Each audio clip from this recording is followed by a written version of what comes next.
Xcel Energy proposed shutting down two coal-fired power plants in Pueblo about 10 years earlier than originally planned. The Public Utilities Commission that Hickenlooper appointed approved that plan. Opponents argued it could kill about 80 jobs, but at the same time, Xcel promised to invest $2.5 billion in solar and wind energy, along with natural gas, that would eventually boost the area's economy.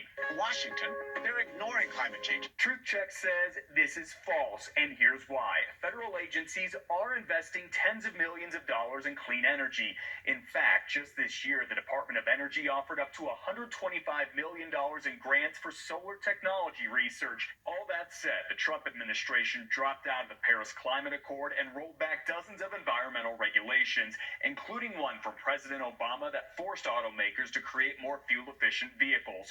Colorado and Denver are both suing the EPA because of this, saying the change increases pollution and decreases air quality.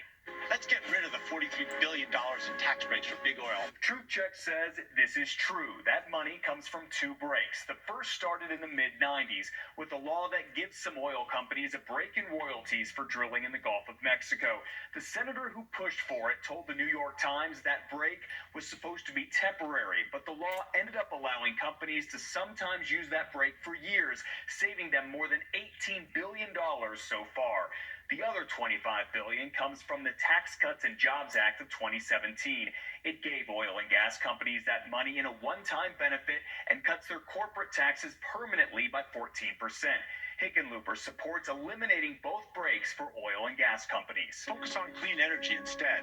That's how we protect our planet. Truth Check says this is true. Just like the ad's first claim, an overwhelming majority of climate scientists, including those from NASA and the EPA, agree clean energy reduces greenhouse gases and therefore protects the ozone layer and reduces climate change. And create jobs in the future.